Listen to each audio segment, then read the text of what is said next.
Hey everyone, top 10 judgement of supreme court की series में आज हम लोग सितंबर 2020 के इंपॉर्टेंट जजमेंट को डिस्कस करेंगे।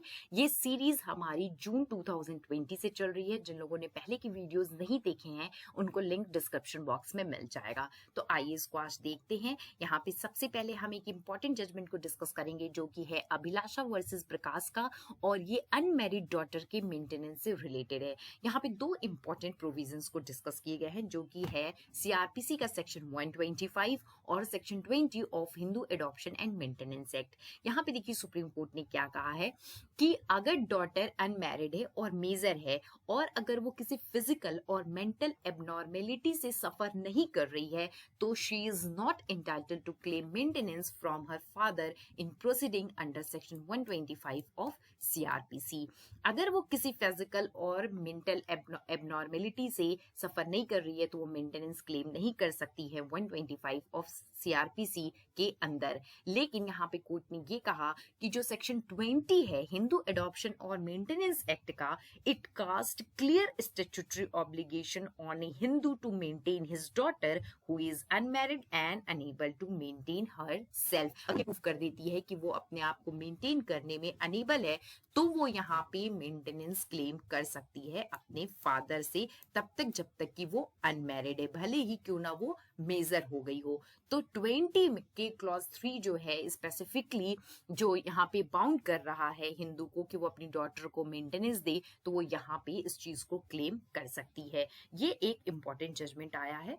इसके बाद देखिए है state of Orissa versus Surendra Munda का। यहाँ पे एक्यूज्ड को कन्विक्ट किया गया था मर्डर के केस में and he was sentenced to life imprisonment. उसके बाद उसने अपील फाइल की थी उड़ीसा हाई कोर्ट में जो कि डिसमिस्ड हो गई थी इस ग्राउंड पे कि जो अपील उसने प्रिफर की है वो 1192 दिन का डिले था उसमें। तो देखिए सुप्रीम कोर्ट ने यहाँ पे क्या किया, सेट असाइड किया ऑर्डर को उड़ीसा के। क्योंकि सुप्रीम कोर्ट का कहना था कि क्रिमिनल मैटर्स में जहाँ पे लाइफ और लिबर्टी किसी पर्सन की क्वेश्चन में होती है, right of appeal has always been accepted and appropriate step must be taken. Court का कहना था कि जो account of delay and limitation का कंसिडरेशन है उसको राइट ऑफ अपील जो एक्यूज्ड पर्सन की होती है उसको निगेट करने के लिए कंसिडर नहीं करना चाहिए और इसके राइट को इफेक्चुएट करने के लिए एक एप्रोप्रिएट स्टेप लेना जरूरी होता है। तो यहाँ पे उड़ीसा हाई कोर्ट के जजमेंट को सेट असाइड कर दिया गया। इसके बाद आ जाइए नेक्स्ट केस जो है स्टेनलिन वर्सेस स्टेट का। ये देखिए 302 आईपीसी से रिलेटेड है जहां पे क्वेश्चन ये था कि क्या सिंगल ब्लो अगर है, सिंगल इंजरी है तो उसकी वजह से सेक्शन 302 इंडियन पिनल कोड को रूल आउट कर दिया जाएगा। तो सुप्रीम कोर्ट ने कहा कि कोई भी हार्ड एंड फास्ट रूल नहीं है कि सिंगल इंजरी जो है वो सेक्शन 302 आईपीसी को अट्रैक्ट नहीं करेगी। ये टोटली जो है हर केस के फैक्ट्स एंड सर्कमस्टेंसेस पे डिपेंड करेगा। उसके बाद वहां पे nature of injury, part of body where it is caused और जो वेपन यूज हुआ है उस इंजरी को कॉज करने में, क्योंकि ये सारी चीजें जो हैं ये इंडिकेटर्स हैं इस फैक्ट की कि जो एक्यूज्ड पर्सन है क्या वो डिसीज्ड का डेथ करने का इंटेंशन उसका था कि नहीं था। ये चीज यहाँ पे क्लियर हो जाएगी। तो ऐसा नहीं है कि सिर्फ सिंगल ब्लो या सिंगल इंजरी की वजह से हम 302 को रूल्ड आउट कर देंगे। सिंगल इंजरी भी है तो 302 जो है वो एप्लीकेबल हो सकता है। ये चीज यहाँ पे कोर्ट ने कही है और उसके लिए आपको क्या क्या कंसीडर करना है वो भी बताया है। इसके बाद आ जाइए Praveen Kumar versus union of India पे। यहाँ पे देखिए क्या है कि जो डिसिप्लिनरी प्रोसीडिंग्स होती हैं वहां पे क्या एविडेंस एक्ट का स्ट्रिक्ट रूल अप्लाई होगा कि नहीं होगा उसके रिगार्डिंग क्वेश्चन था। तो देखिए जो 165 है एविडेंस एक्ट का जहाँ पे जजेस को पावर है कि वो कोई भी क्वेश्चन किसी विटनेस और पार्टी से पूछ सकते हैं इन ऑर्डर टू डिस्कवर और to obtain proper proof of relevant facts. तो यहाँ पे कोर्ट ने क्या कहा है कि जो एविडेंस एक्ट के स्ट्रिक्ट रूल्स हैं वो डिसिप्लिनरी प्रोसीडिंग्स पे एप्लीकेबल नहीं होंगे। इंक्वायरी ऑफिसर्स पे जो किसी विटनेस से अगर क्वेश्चंस पूछ रहे हैं और वो जरूरी हैं उस प्रोसीडिंग में किसी ट्रुथ को डिस्कवर करने के लिए, तो यहाँ पे एविडेंस एक्ट का जो स्ट्रिक्ट रूल है वो अप्लाई नहीं होगा, मतलब कि डिसिप्लिनरी प्रोसीडिंग्स पे अप्लाई नहीं होगा। ये भी एक बहुत इंपॉर्टेंट जजमेंट आया है। इसके बाद देखिए है government of India versus Vedanta limited. यहाँ पे बात थी कि जो आर्बिट्रेशन और कॉन्सिलेशन एक्ट में फॉरेन अवार्ड का इन्फोर्समेंट होता है उसके रिगार्डिंग पीरियड ऑफ लिमिटेशन किस प्रोविजन के अंदर आएगा। तो यहाँ पे देखिए कोर्ट ने क्या कहा कि अगर आर्बिट्रेशन एक्ट के सेक्शन 47 और 49 में फॉरेन अवार्ड की इन्फोर्समेंट से रिलेटेड अगर कोई पिटीशन फाइल करना है तो it would be govern by article 137 of limitation act. और यहाँ पे पीरियड ऑफ लिमिटेशन क्या दी गई है 137 में 3 इयर्स की दी गई है from when the right to apply accrues. तो यहाँ पे कोर्ट ने कहा कि 136 जो आर्टिकल है वो एप्लीकेबल नहीं होगा for the enforcement of foreign award, क्योंकि ये डिक्री नहीं है इंडियन सिविल कोर्ट्स में। तो इसीलिए 137 यहाँ पे अप्लाई होगा फॉर द इन्फोर्समेंट और execution of foreign award under section 47 और 49 of arbitration and conciliation act. ये भी एक इंपॉर्टेंट जजमेंट है लिमिटेशन एक्ट से रिलेटेड। इसके बाद देखिए है बी संतोष सम्मा वर्सेस डी सारला। मैंने स्पेसिफिक रिलीफ एक्ट का जो अमेंडमेंट है 2018 का उससे रिलेटेड एक वीडियो में आपके साथ इसको डिटेल में डिस्कस किया था। तो ये देखिए यहाँ पे इसी के रिगार्डिंग जजमेंट आया है कि देखिए यहाँ पे सेक्शन 10 में जो मे वर्ड था उसको हटा करके इस अमेंडमेंट एक्ट 2018 से contract shall be enforce word को सब्सटीट्यूट कर दिया गया है।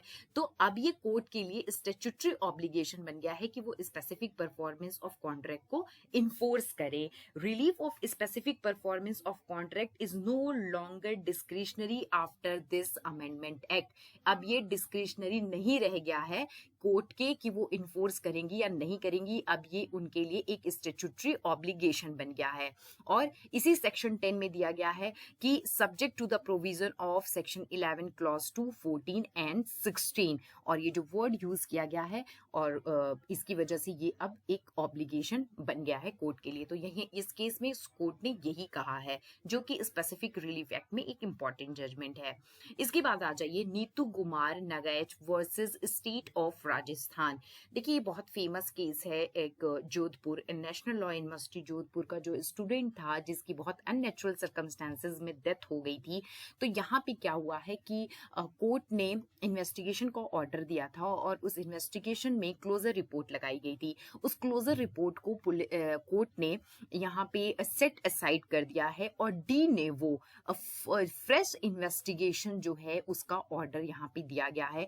कोर्ट ने कहा कि जो कॉन्स्टिट्यूशनल कोर्ट है अगर वो सेटिस्फाई है कि जो इन्वेस्टिगेशन हुई है वो प्रॉपर मैनर में कंडक्ट नहीं की गई है, तो a fresh investigation with the help of independent agency can be considered to secure the ends of justice.